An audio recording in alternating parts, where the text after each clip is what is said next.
Hello everybody, my name is Wyatt Mangus, and this trimester for my exploratory project, I made an animated short. And I did this using a program called Maya Autodesk. And this program was very nice to use and work around with, and in the end it helped me make a really nice final product. All went very well. However, last year I also did an animation project as well. However, this one is not entirely different, but it is different in the sense that I'm actually using a real animation program this time. Last time I was using Photoshop, and Photoshop is a program that makes pictures. And what you just saw was a snippet from one of the animations I made last year. As you can see, it was like one picture after another picture after another picture. However, now what you're seeing is what my animation looked like this year. As you can see, it's more fluid, and the motions are more exact, and everything seems to fit together better. So this time around I was able to better construct my world. And as I said, it was frame by frame animation last time.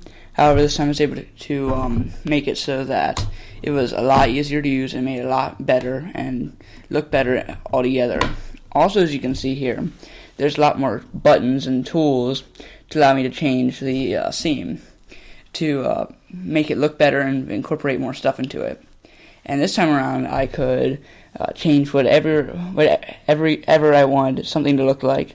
I could change the entire look of the entire thing that I was doing. So one of the ways I could do this was with a camera.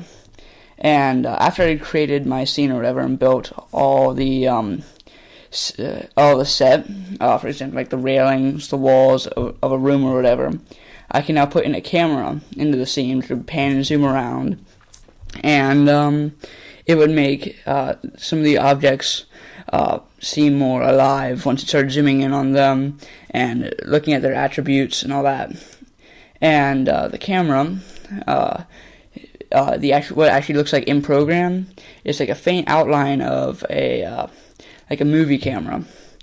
And the nice thing about it is you can just set a little path for it, and it'll follow that path and continue onward. And it can look exactly at what you want it to look at, and you can make it go whatever direction you want to. And as I said, it's really nice and helps make your scene that you made seem more alive, you could say. And altogether, it just makes everything seem more real. So after I had done all sorts of stuff with the camera and stuff, after I learned about how to do that, I had to actually make a set for the camera to pan around on. And as you can see, this is a picture of these, or not a picture, more a video of the set that I used for my animation. I had to handcraft this all within the program, and this is what the camera panned and zoomed around in. And this is where the entire thing took place. And I go over in a section have like a junkyard where I tried to create certain objects to fit in, but they just ended up not doing that. So yeah, you can create whatever you want to, and it's nice having the feeling that I could just go around and change anything the way I want it to be changed, and I could control everything in the scene, making it seem like I was more in control. So to create the scene, I need to actually create different objects, and all the objects started out as either a sphere, a cube, a cylinder, a cone, or a platform, or a tube, as you're about to see, like an inner tube shape. And they could be stretched and changed to whatever I wanted them to look like. So here I could basically make whatever I wanted to, whatever I had in my head, into an actual reality. So I could see it being changed before my eyes and making it work. And the way I could do this with these basic objects was I could move them around the scene, as seen here. Move them around the scene. I could also rotate them into the position that I like, and I could continue to do this as long as I needed to. And also I could stretch and shrink them until they seemed to be just the right size for what I wanted. And then from there I could continue to mess with it and change them as much as I wanted up until, well, I had exactly what I was looking for.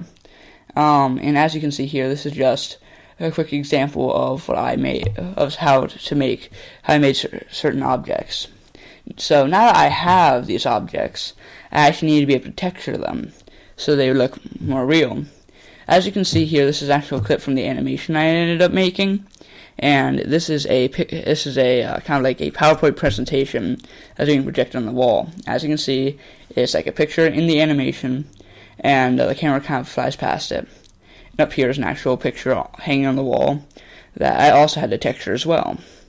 And the way I ended up doing this was I would take a basic shape that I'd made before, and I could go down to texturing the object to whatever I want it to look like.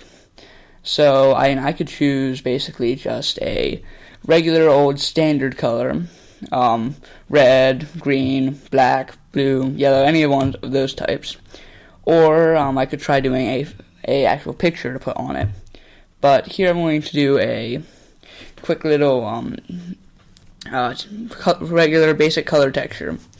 And the nice thing for this is I could put objects with smaller, just regular color textures in, and just to make different sculptures or whatever, just something to just kind of fill the scene. Or I could also make the center of attention, but no matter what, it would help build the scene no matter what. But if I want to choose a file like I just chose here, I would be able to choose the whatever picture I wanted to that I had saved on my computer, and it would just put it around the object that I was trying to put it on. As you can see here, I put a picture of a tree sitting on a mountain around this weird-looking pyramid or diamond shape. And once I have it on the shape, I can just rotate it any direction I want. So, and that's what I did for my exploratory, and I hope you all enjoyed. Thank you very much.